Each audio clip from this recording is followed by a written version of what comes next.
我和谢战双双重生了。上一世我们是上京城出了名的神仙眷侣，郎才女貌，琴瑟和鸣。细数我一生，不可谓不圆满。夫君对我敬重有加，长子位极人臣，女儿入宫为后。我被陛下封为一品诰命夫人，享尽荣华富贵。这一世重生回来，谢战依旧是那个清冷淡漠，宛如皎皎天上月的天下第一公子。我却不再痴心妄想，做那上天摘月的人，不再费尽心思讨好他，不再勾引他。我与谢战，今生应是永不见，从此山水不相逢。大家好，欢迎收看皮皮听书。上一世，我和谢战的姻缘是我步步为营谋来的。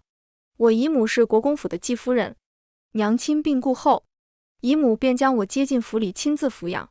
她没有子嗣，待我如亲女儿一般疼爱。府中下人表面对她恭敬，实则背地里讥讽，什么穷亲戚都弄来国公府打秋风，商贾之女就是上不得台面。姨母性子弱，嫁入侯府10余载，依旧像无根的浮萍，既无掌家之权，亦无人给她撑腰，遇事便躲起来暗自垂泪。我和姨母性子截然不同，我自小争强好胜，想要什么便会主动争取。在见到谢战的第一眼时，凌乱的心跳就告诉我，我想要他。可谢战是何人？他是芝兰玉树的国公府嫡长子，是宛如皎皎天上月的天下第一公子，清冷淡漠，君子端方，又岂是我这种出身商贾之家的孤女能染指的？上京城的贵女笑话我没脸没皮，痴心妄想，人人都说我不配，可我偏要他。谢战终是娶了我。一次晚宴，他被歹人暗算，中了虎狼药，我自荐枕席为他解毒。那一夜他温柔至极，哪怕中了药，亦在强行忍耐克制，与我耳鬓厮磨，以我的感受为先。我疼得哭出来时，他双目猩红，隐忍地闭了闭眼睛，竟还能强行停下来。莫哭莫哭，温柔缱绻地吻去我的泪水。我几乎沉溺在谢战带来的陌生的情潮中。缠绵过后，谢战终于清醒，看到浑身斑驳痕迹的我时，他居然怔住，连忙背过身去，污了表妹清白。此事我定会负责，明日便的人去江家提亲。他是君子，事已成定局，他不得不娶我。婚后谢战依旧漠然端肃，我得到的谢战是一具冰雪雕刻的躯壳。他对我永远是清冷的、疏离的、淡淡的、沉静的。无妨，山不救我，我便去救山。在我的锲而不舍之下，我们渐渐竟有了几分神仙眷侣的模样。譬如我抚琴时，他会以笛声相和；再譬如与他对弈时，他亦会容忍我一次又一次的悔棋。谢战不纳妾，不收美婢，人人都羡我好命，说我嫁给了世间最好的男儿，对妻子如此一往情深。我闻言也只是莞尔一笑。细数我这一生，不仅如愿嫁给了谢战，养出了一双出类拔萃的好儿女，还被陛下封为一品诰命夫人，享尽荣华富贵。人生似乎已然圆满。直到临终前，我望向谢战几十年如一日无波无澜的眼睛，鬼使神差地问：谢战，你可曾有片刻心悦过我？谢战沉默不语。我笑了笑，闭上了眼睛。弥留之际，仿佛又回到了我们新婚之夜。谢战久久未归，我便自己掀了盖头，一路寻到书房，找到了喝得酩酊大醉的谢战。他趴在书案上，眉头微蹙，脸颊绯红，睫毛轻颤，有种破碎感。案上放着一幅海棠春睡美人图，墨迹未干，显然是刚画的。美人图虽只是背影，我却一眼认出，那是准太子妃相府千金沈云离。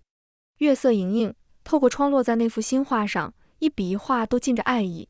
我压下满腔的思绪，悄然离开书房，只当自己从未来过，也从未见过。那时的我啊，年轻气盛，不撞南墙不回头。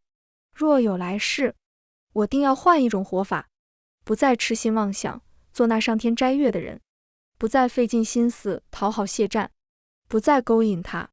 我与谢战，来世应是永不见，从此山水不相逢。在睁眼时，我重生到谢战被下虎狼之药那夜。彼时我跨坐在谢战腰上，罗衫半解，香肩微露，而谢战那双常年握笔抚琴的手正握着我的细腰，手指修长，骨节分明，手背青筋暴起，掐腰的力道时轻时重，不知到底是想握紧还是想松开。我先是怔了一瞬，随即反应过来，立刻推开他。不可如此，说着翻身下床，拉好半解的衣衫，将胸口拢得严严实实。谢战斜靠在床榻上，脸上布满潮红，黑发如瀑，衣衫凌乱。褪去清冷持重的外壳后，他在夜色中像个勾人心魄的妖精，整个人艳色惊人。黑眸氤氲，迷蒙地望着我，音色低哑。你我是夫妻，为何不可？我心中微震，随即便明白，谢战定是也重生了。只是我已发誓，若有来世，远离谢战。思及此，我抬眸看他，泪光盈盈。表哥与我，男未娶女未嫁，何来夫妻一说？我知你素来瞧不起我，又何必如此羞辱我？闻言，谢战迷蒙的眸色逐渐清明。他先是环顾了一圈四周，然后视线才与我的泪眼对上，微微蹙眉道：抱歉。而我仿佛再也无法忍受他半句，倏地打断他：表哥放心，我以后再也不会纠缠你了。说完，我拔腿就跑，迎着夜风一路跑到湖边，借着清澈的湖面仔细整理好仪容，仿佛什么都未发生过，回到了宴席上。姨母握住我微凉的手：去了这么久，手都冻着了，冷不冷？我冲她甜甜一笑：姨母，我不冷，我很开心。姨母便也笑了起来。那一夜，谢战没有再回宴席。翌日，我和姨母正在用早膳，谢战身边的人来报，说公子病了，不能来给夫人请安，请夫人恕罪。谢战君子之风，克己复礼。待姨母这个继母虽不亲厚，可该有的礼数却很周全。姨母放下碗筷，关切地问道：怎地忽然病了？可有请大夫看过？小厮墨池抬眸瞥了我一眼，我置若罔闻，继续埋头喝老鸭汤。墨池恭敬地回话，说是昨夜赴宴饮了些酒，不小心踩空，跌入湖里。初春的湖水冰冷刺骨，就是再好的身子也禁不住这般折腾。昨夜回来便发起了高热，直到现在都还没退热。姨母担忧不已，当即起身要去看望谢战，人都已经走到门口了。墨池忽然问道：表小姐不跟着一起去看看公子吗？姨母反应过来，回头看我：是啊，铮铮，你平日里总追着你表哥跑，今日怎么见你跟着一起了？我放下调羹：我就不去了，姨母代我向表哥问好。又一本正经道：往日是我年纪小，不懂事，以后不会再缠着表哥了。谢战病了许久，而我一次都未曾去看过他，还遣走了教我弹琴和下棋的师傅。前世的我把自己掰碎了，碾成泥，再揉成谢战喜欢的样子。他习抚琴，我便勤学苦练，只盼得他回头一顾。他喜欢下棋，我便拜师学艺，精读棋谱，只为了与他对弈时能与他相处久一些。谢战不知道，其实我既不爱抚琴，也不喜欢下棋。这一次，我要做回真正的姜文征。我跟姨母提出想要搬出国公府，既然要远离，那就不要再与谢战同住在一片屋檐下了。姨母拉着我的手，啪嗒啪嗒掉眼泪。我10岁寄居国公府，到如今已有5年，这5年我与姨母朝夕相伴，她万分不舍。铮铮，你可是听说了丈儿要和相府嫡长女一亲的事？我愣了下，既觉得突然，又觉得理当如此。连我都想换个人生，谢战自然也会想弥补前世的遗憾，但我还是有些不解。沈小姐不是陛下定下的准太子妃吗？姨母道：当年陛下给太子订婚，并未言明是沈家哪位小姐。沈家除了沈云离，还有一位二小姐，只是为人低调，知道的人少。若沈大小姐和这儿结亲，估摸着沈家会将二小姐送进东宫。两家一亲的消息还没传出去，我也是上回无意间听国公爷提起。我点头，如释重负。上一世错乱的姻缘，在这一世得以修正，只等半个月后乌进进京。我就能搬走了。府中又有了新的流言，说我勾引公子未果，开始欲擒故纵。那俩小丫鬟在后院议论时，我正在藏书阁整理书册。当初为了投谢战所好，这些都是我一掷千金收集来的孤本。离开国公府时，我要一起带走。正整理着，楼下的议论声被我听了个正着。江姑娘又出新花招了，之前追公子追那么紧，现在公子病了，又对他不闻不问，不就是想吊着公子吗？商女就是商女，尽用些勾栏里的烟杂手段，用再多手段也无用，公子不会喜欢她的。身段妖娆，容貌艳俗，哪像个大家闺秀？我懒得理会，全当狗吠。却听到有道熟悉的声音斥道：“你们好大的胆子！”冷冷清清的声线似寒冰雪。我探头往下望，病了一场，谢战瞧着清瘦了许多，一袭月白长衫穿在身上，风拂过时有些瘦骨嶙峋。他身边还伴着一个清丽脱俗的女子，正是相府千金沈云离。两个小丫鬟吓得面如金纸，扑通一声跪下磕头，请公子恕罪，婢子们知错了。谢战神色凛冽，罚封半年，再去孟管家那领10个板子。丫鬟们哭哭啼啼退下后，沈云离不解地看向谢战：“战哥哥为何发怒？不过是桩小事，下人们嚼嚼舌根，为何罚这般重？”他和谢战是青梅竹马，两人很是熟人，自有一股旁人无法插进去的亲昵。谢战敛了眉眼，风轻云淡道：“府中下人越发没有规矩，重罚是为以儆效尤。”沈云离眼中闪过一丝不易察觉的阴翳，又笑了起来，语气促狭道：“说的倒是冠冕堂皇，还不是为了维护江姑娘？哎，江姑娘可真厉害啊！”谢战垂眸看着他，黑眸藏着几分不易察觉的宠溺和纵容。我并不是维护表妹，今日之事，即便是换作他人，我亦会如此处置。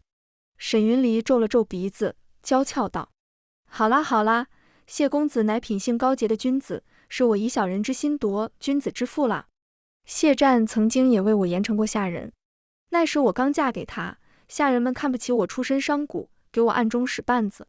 他们有的是谢战生身母亲留下的陪房，有的是谢战的乳娘，皆是国公府有头有脸、颇有体面的老人。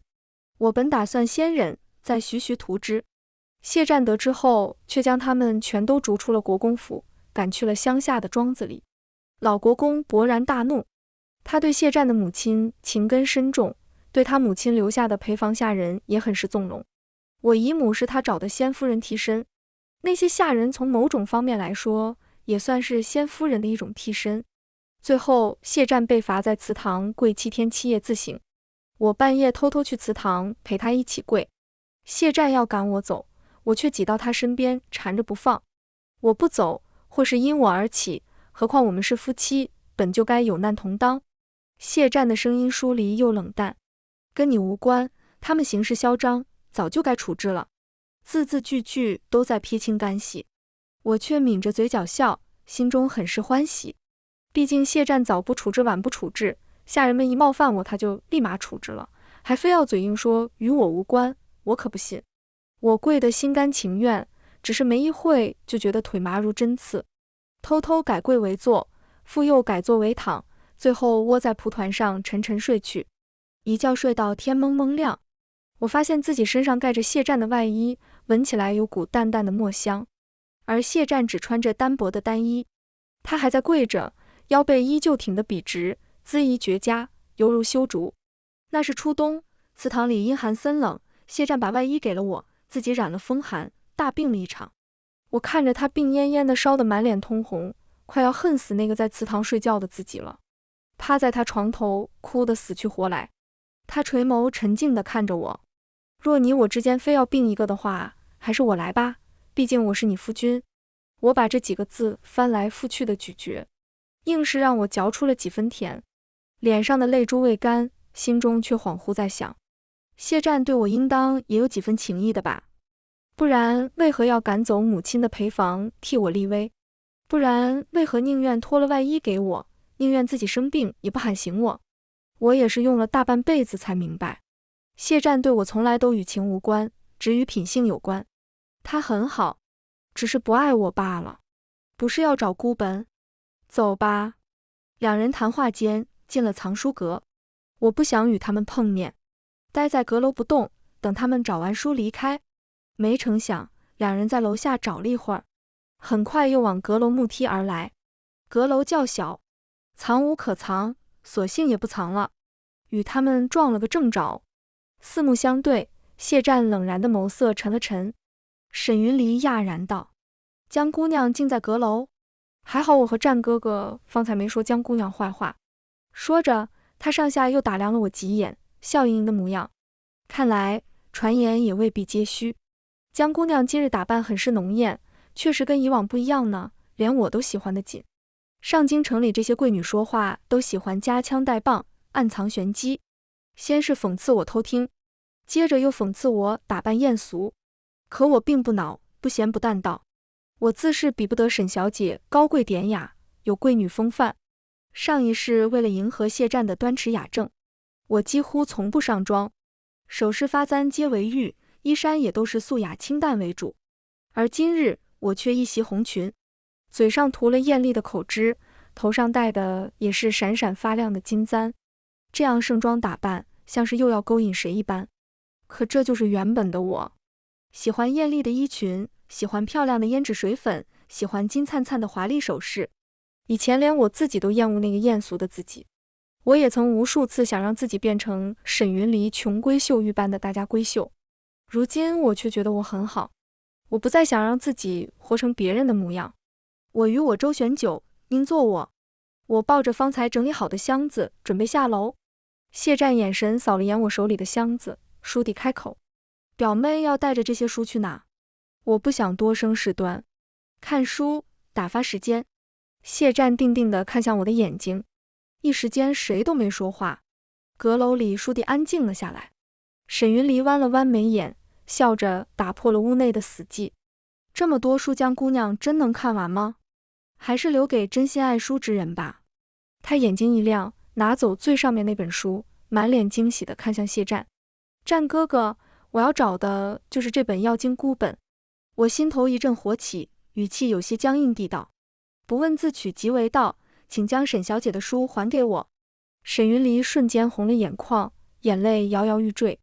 谢战眉眼冷凝，声音冰冷：“表妹，你太过分了。”我以为自己已经麻木了，可还是被谢战冷漠的语气刺痛了一下，居然别过视线。他似乎也意识到自己方才话说得太重，又放柔语气与我相商：“你一时间也看不完这么多，能否将此书让给云离？你先看别的可好？”原来高高在上的谢公子也会为了心爱之人求人啊！我恍惚呢喃道：“若我偏要先看这本呢？”谢战没有听清，蹙了下眉，又问了一句：“表妹。”我看着谢战漆黑冷冽的眼睛，彻底释然。好，就依表哥所言，谢家和沈家要议亲的消息传遍上京城，我又成了人们茶余饭后的谈资。众人笑我癞蛤蟆想吃天鹅肉，竹篮打水一场空。上京城里闹得沸沸扬扬时，乌晋提前到京城了。我先去看了他新买的宅子，回来时天色已晚。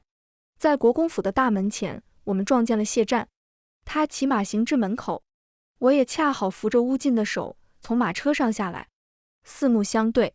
谢战目光冰冷，直勾勾地看着我搭在乌晋臂上的手。我刚想给他行礼，他却面无表情转身，将缰绳交给门口的小厮，大步向府中走去。乌晋冷哼一声，嗤笑道：“装什么装？什么天下第一公子，我还天下第一大奸商呢！”说罢，扭头又对我笑了起来。他五官清俊秀丽，眉宇间还有几分少年气，笑起来神采飞扬。还好姐姐已迷途知返，那样的人不值得姐姐付出，不像我，只会心疼姐姐。我有些头疼。乌晋是我爹娘捡到的义子，比我小半岁，算是我弟弟，可他却一点都不想做我弟弟。还记得他刚来我家时，就跟我爹娘说，他长大后要入赘嫁给我。我爹娘行事也颇为不羁，竟也荒唐地允了他，说只要他能说服我，他们就支持。上一世，乌晋每见到谢战，都要骂上几句，而谢战见到乌晋，脸色也会比平日里更难看几分。他们两人水火不容。和乌进告别后，我一路穿过游廊，踏上青砖甬道，快要走到院门口时停了下来。不远处的玉兰树下立着一道颀长的人影，谢战从阴影处缓缓走出来，月色如水倾泻在他身上，犹如谪仙下凡。谢战目光冷淡，沉默地看了我许久，久到我都想借口走人时，他才蓦然开口道：乌进此人城府极深，行事诡谲，并非良人。我微微一怔，没想到他竟然会误会我和乌进。我不想过多解释，语气平静道：乌进很好，他至少对我全是真心。谢战脸色一白：时辰不早了，表哥也早点回去歇息吧。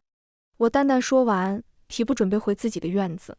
擦肩而过时，却被谢战骤然拉住手腕，他握得很紧，饿得我手腕发疼。铮铮，不要选乌进。我回头看向他握着我的手，表哥，你逾矩了。他并未松开手，眼尾隐隐有些泛红，语气隐忍又克制道：那晚虽未发生到最后，可你我已有肌肤之亲，我理应对你负责。铮铮，我娶你，可好？和前世一样的诺言，说要对我负责，说要娶我，但我已经不需要了。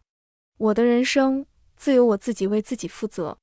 我一字一句提醒他：表哥，你和沈小姐已经在一亲了。谢战如梦初醒，嘴唇翕动着，却什么话都说不出口，只能缓缓地无力地松开了我的手。翌日清晨，我去拜别了姨母，我的东西都已装进车内，乌进已等在马车旁。见我走出来，他忙迎了上来，眉眼皆是笑意，眼睛亮晶晶的，看着开心极了。姐姐，我给你备了你最爱吃的红豆糕和枣花酥，李妈妈一大早起来做的，她的拿手绝活，还热着呢，赶紧上车吃吧。我眼前一亮，顿时口舌生津，有些迫不及待上了。马车里面平稳又宽敞，乌进打开一个精美的食盒，点心的甜香瞬间溢满了整架马车。我拿出一块红豆糕，轻轻咬下去的瞬间，甜糯绵软的口感在我嘴里爆开，熟悉的味道差点让我红了眼眶。我曾给谢战做过一次红豆糕，我自幼跟李妈妈学的手艺，8分得了她的真传，又用了10分的心思。红豆都是我一颗一颗挑出来的，圆鼓鼓的一粒，红彤彤的又饱满。之所以选择送红豆糕，因为红豆还代表了相思，那是我做的最成功的一次。我欢喜地给谢战送去，恰好他在举办诗会，沈云里也在，他捂着嘴便笑了起来。江姑娘，你怎么会给战哥哥送这种东西？你从扬州来？不知道上京城的公子小姐们都不吃红豆糕，这是平民百姓才吃的。他说话的语调温温柔柔的，说的话却让人很难堪。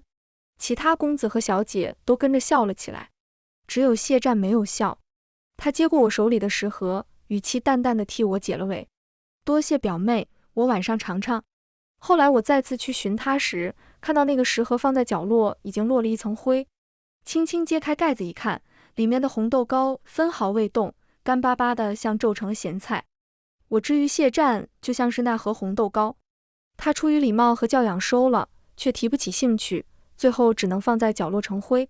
后来我再也不曾碰过红豆糕，并将这道点心视为耻辱。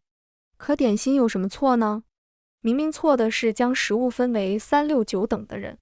我拼命往嘴里塞，差点呛到。乌进轻轻帮我拍打着背，又给我倒了一杯温热的花茶，眼神干净又清澈地望着我。不着急，慢慢吃，姐姐试试这个花茶，很解腻。氤氲的热气沾湿了我的眼睫。我已经许久不曾体会到被人关心呵护的滋味了。姨母虽然将我视如己出，可她为人天真软弱，在国公府的日子并不算太好过，大部分时候都是我在保护她。而前世的我与谢战虽为夫妻，可谢战从未主动靠近过我，他只是静静站在那，等着我努力一步步地走到他身边去。我与他之间，我才是那个拼命给予、一直付出的人。红豆糕的甜味从舌尖慢慢进到了心里，我往乌进嘴里也塞了一块。你也尝尝。乌进眉眼弯弯，好吃，姐姐给的。车外先是传来一阵由远及近飞驰的马蹄声，紧接着，我们的马受了惊吓般嘶鸣一声，下一秒，马车骤然停下，我没坐稳，差点摔了出去，被乌进眼疾手快地拉了回来。车外一道冷冽的声音传了进来：“表妹，这是要去何处？”我掀开车窗的帘子，谢战骑在一匹白色骏马上，伫立在马车旁，神色冷峻，静静地望着我。此时他该在早朝，为何会出现在这里？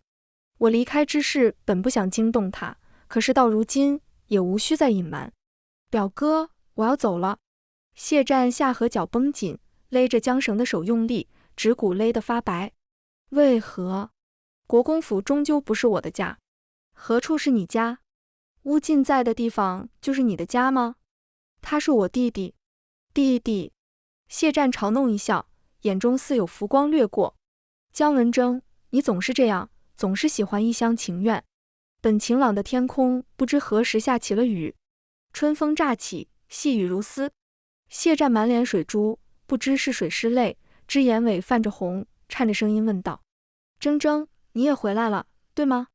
一道春雷劈下，我内心却平静如水，没有激起任何涟漪。谢战哽咽不已，仓皇又急切地道：“铮铮，你不要我了吗？”“不要了。”“那孩子们呢？我们的一双儿女也不要了吗？”“他们会投到更好的人家，父母相爱，幸福一生。”谢战脸色惨白一片，素来清冷的面具寸寸皲裂。我神色平静：“谢战，你对我并不是情，只是经年累月的依赖。你上辈子已经辜负过我了，这辈子不要再辜负沈云离，也不要再辜负你自己真正的心意。”雨越下越大，谢战失魂落魄地伫立在雨中，良久才挤出一丝笑意：“表妹一路珍重，若有难处，定要来国公府寻我，我永远是你表哥。”车轮再次滚动往前，谢战立在路边目送我远去，而我不曾回头顾。春去秋来又是5载，如今我已20岁，还未嫁人，已经算是离经叛道的老姑娘了。可上京城内已经无人敢将我当作谈资，说我闲话，因为人人皆知江姑娘有个疯子弟弟，护犊子护得可厉害了。那弟弟还恰好是大理寺卿，简在地心，是陛下身边的红人。谁若敢嚼他姐姐的舌根，被他知晓，他提剑就要砍人，不死也会下去半条命。上京城内的贵女们也同仇敌忾，开始帮我说话。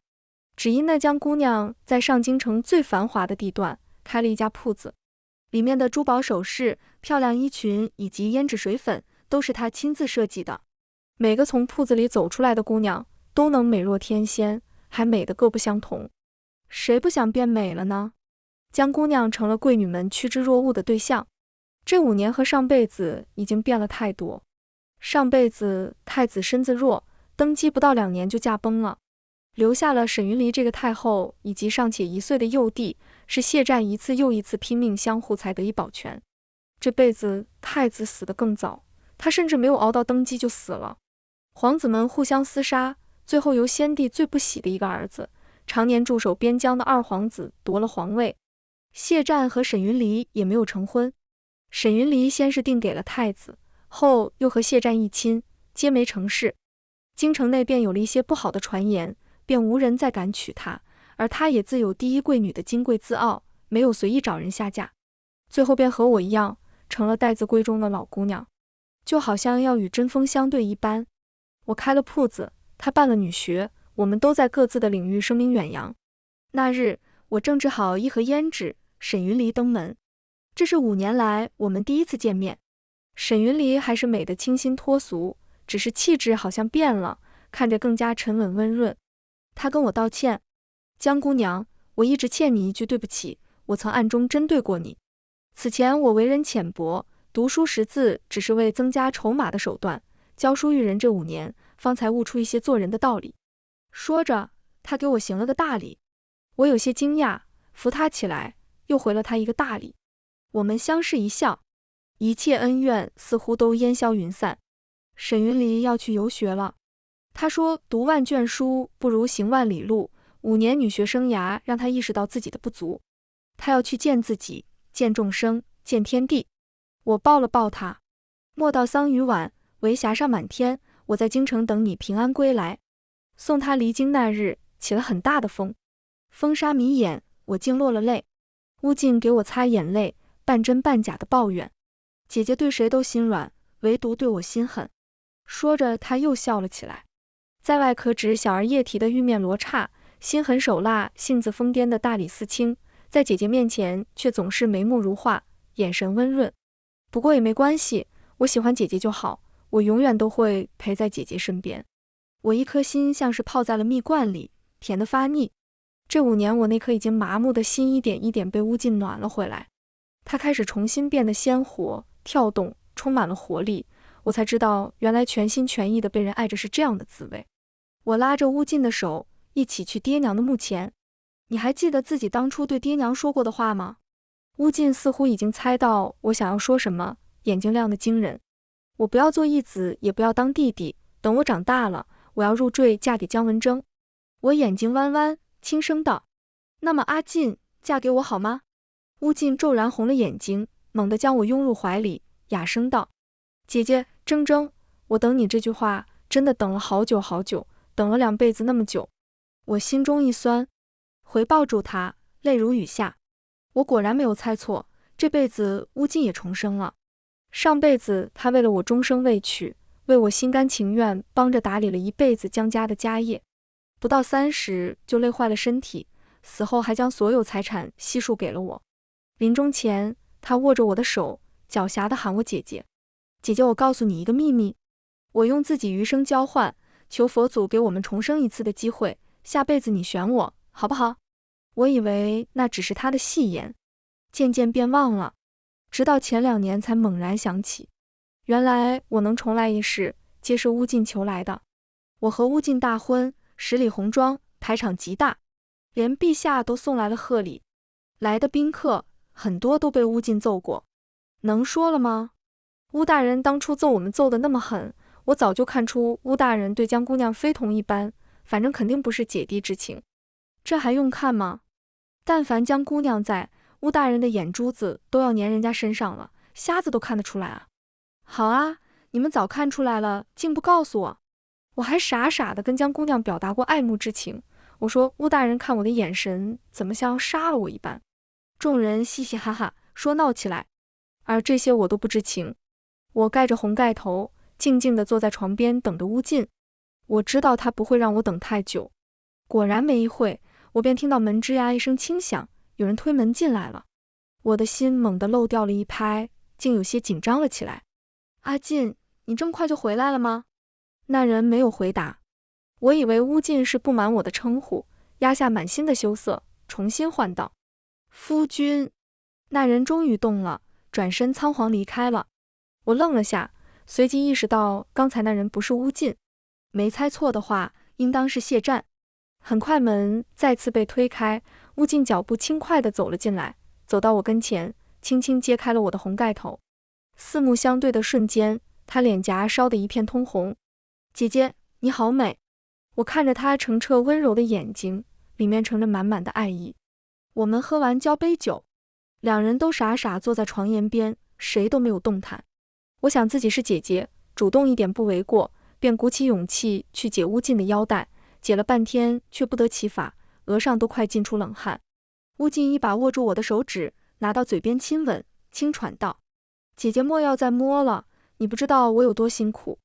我脸刷的一下涨得通红，不敢再动。乌进自己迅速褪去了外衣，温柔地拥着我睡进红帐之中。他缱绻地吻我，在我耳边耳语：姐姐，你在发抖。我恼羞成怒：闭嘴！乌进轻笑着，握着我的腰，将我禁锢在他怀里。好凶啊，铮铮，别害怕，我会很轻很轻，不让姐姐难受。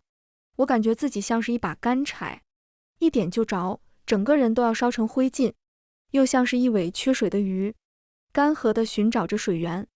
屋外，风吹树叶簌簌作响，屋内，红烛摇晃，长夜无眠。全文完，皮皮听书，感谢您的观看，每天上新精彩小说，喜欢就订阅吧。